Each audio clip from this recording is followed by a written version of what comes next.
ہر طرف بھکاری ہیں، بازار جائیں تو ہر طرف مانگنے والے، سگنل پر رکیں تو وہاں یہی حال، مسجد ہے تو وہاں سلام پھیرتے ہی کوئی حاجت مند کھڑا ہو کر اپنی ضرورت بیان کر رہا ہوگا، نماز مکمل کر کے باہر نکلیں تو مانگنے والوں کی لمبی قطار، گھر بیٹھے ہوں تو دن میں کئی بار دروازے پر ضرورت مندوں کی دستک۔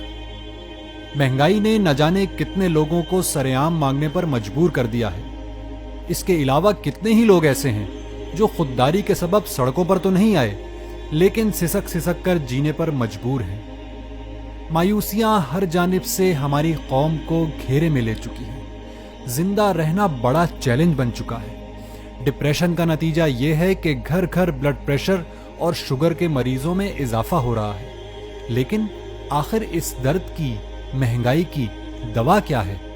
کیا زبان پر پاکستان زندہ باد اور عملاً پاکستان سے زندہ بھاگ کی فلسفی سے ہماری قوم کے حالات بدل سکتے ہیں؟ یقیناً اس سے ہمارے انفرادی حالات تو بدل جائیں گے، لیکن ہماری قومی حالت وہی رہے گی۔ مہنگائی کے اس طوفان میں قوم کو تکلیف سے نکالنے کے لیے 3 قسم کی کوششیں جاری ہیں جو قابل تعریف لیکن نامکمل ہیں۔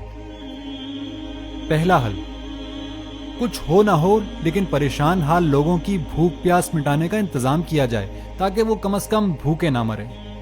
اس حل کی افادیت سے کس کو انکار ہے، لیکن کیا ہر چوک پر دسترخوان بچھانے اور لنگر کا اہتمام ہمارے مسائل کا مکمل حل ہے؟ یقیناً اس سے ہزاروں بھوکوں کی بھوک کا علاج تو ہو جائے گا، لیکن کیا اس عمل کے نتیجے میں ہم اپنی قوم کو بھکاری نہیں بنا رہے؟ دوسرا حل، لوگوں کی انفرادی اصلاح کی جائے، انہیں مادہ پرستی کے بجائے قناعت پسندی پر آمادہ کیا جائے۔ جب سب لوگ صحیح ہو جائیں گے تو سسٹم بھی ٹھیک ہو جائے گا۔ یہ حل بھی قابل قدر ہے، لیکن یہ بھی ایک نامکمل حل ہے۔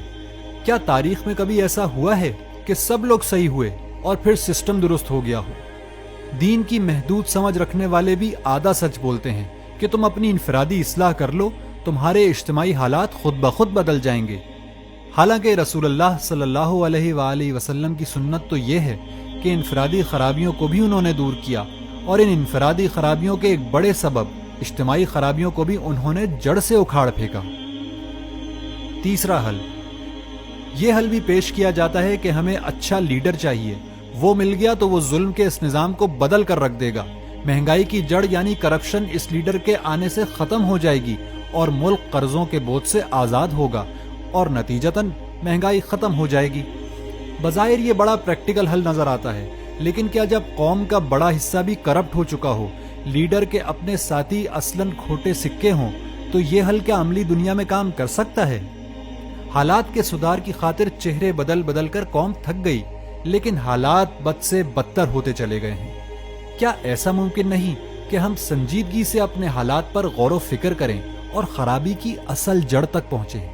حقیقت یہ ہے کہ حالات کی تبدیلی کے لیے جو جتنی کوشش کر رہا ہے وہ ان لوگوں سے لاکھ درجے بہتر ہے جو گھروں میں بیٹھے ہیں اور کسی مسیحا کے منتظر ہیں۔ مہنگائی اس وقت قوم کا فوری مسئلہ ہے، لیکن کرپشن، جہالت، ناانصافی، تعصب اور فرقہ واریت جیسے نہ جانے کتنے مسائل ہیں جن کو دور کرنے کی ضرورت ہے۔ بدترین حالات کو بدلنے کے لیے ہمیں بڑی جدوجہد درکار ہے۔ حالات کی تبدیلی کی مختلف سمتوں میں ہونے والی کوششوں کو ایک اجتماعی جدوجہد جس کا ہدف نظام کی تبدیلی ہو، بنانے کی ضرورت ہے۔